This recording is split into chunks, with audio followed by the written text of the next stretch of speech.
Iturrate back here at the CRP, and we're going to talk about the May 18th UFC offering on ESPN. It's set to be ESPN Plus 9, and the card has had a welterweight feature bout added between Rafael dos Anjos and Kevin Lee. This will be Kevin Lee's debut in the 170-pound class.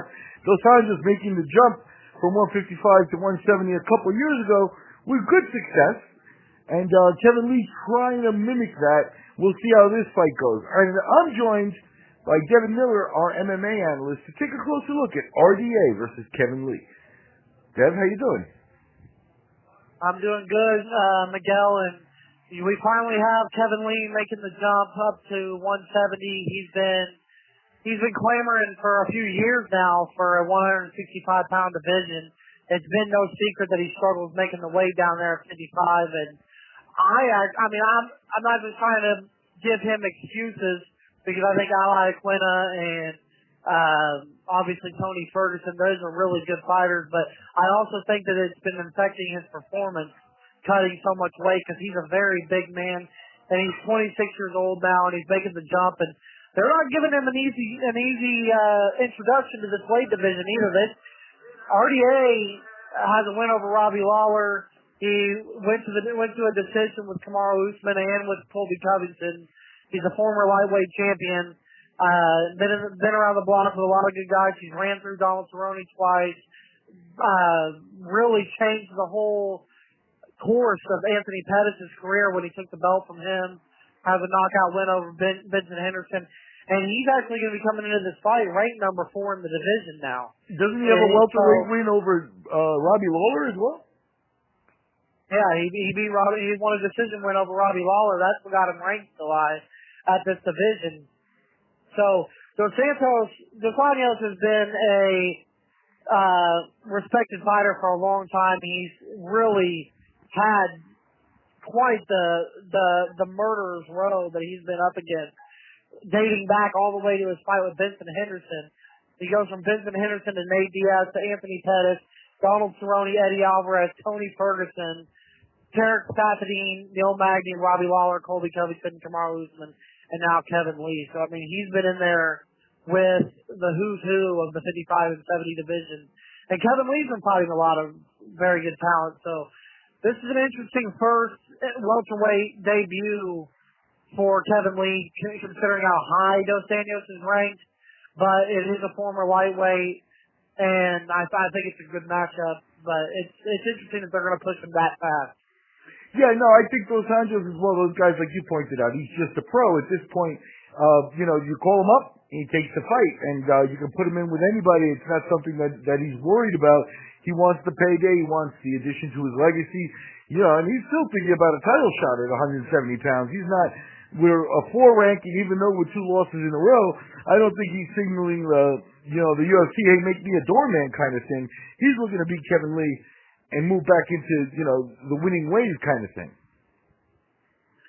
Yeah, I agree. And when I look at Kevin Lee with this situation, I mean, we're not doing a wage raise for this fight or anything, but just looking at Kevin Lee's potential at this division, I do have some concerns. I think he's going to be better physically. But when I look at this division, the very first thing that pops out of my mind is the new welterweight champion, Kamaru Usman. And just looking about how he looked physically even against Tyron Woodley in that main event, it's hard to believe that he even makes the 170-pound division. But then when you think of guys like Tyron Woodley also, and Colby Covington to a degree, these are very big guys, man. And Kevin Lee is going to go from being one of the bigger, more physically dominant lightweights to being not a very big welterweight. And he, I believe, is one of those type of people, and RDA included, who they're a little too big for lightweight, but they're too small for welterweight, and that 15-pound gap really does play a big factor with that much weight in between the weight classes. So I'm a little concerned about Kevin Lee being a little too small now at this division. But I know he's a big man. He's a very strong wrestler. He's get better. He's full of confidence, and he's young. But when I see him compared to somebody like Kamaru Usman, you know, I struggle to believe.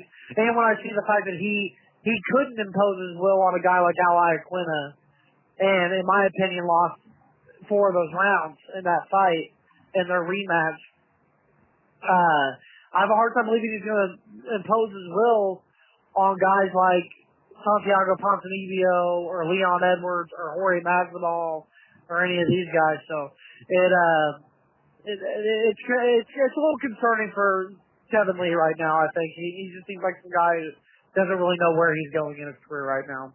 Yeah, and I think you're right. I think the UFC didn't do him any favors when they put him in with RDA. RDA, yeah, he's a lightweight, a former lightweight champion. So, and actually, you know, stature-wise, he's kind of stocky, but he's not really huge, like a massive, like long reach kind of guy, you know, and tall or anything like that.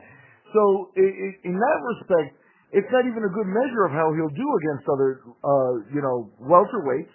And on top of that, he could very well take a loss right off the bat to RDA. So really, they're not doing him any favors. There's a lot of pressure. Is he fighting at home as well? Where is this fight scheduled to be at? Is it in Rochester? Rochester, New York? Yeah. Kevin Lee's from Detroit, the Motown Phenom. Okay, that's very, very close. Yeah, that's very close by. But it's not a far drive, but if Kevin Lee loses this fight, this will be 3 out of his past 4. He lost an interim title fight to Tony Ferguson, where I think he had a very hard weight cut, struggled really bad, gassed out real bad. He came back and completely bludgeoned Edson Barbosa for 5 rounds, which was very impressive.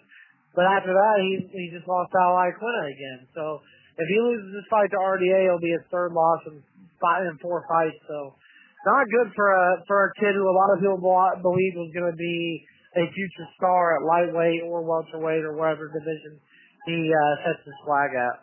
Yep, and that matchup is set for May 18th at the Blue Cross Arena in Rochester, New York. And it's labeled UFC Fight Night 151 or the UFC on ESPN Plus 9. I've been joined by our MMA analyst Devin Miller to talk a little bit more about Kevin Lee and Rafael dos Anjos and what we may expect in the octagon on May 18th.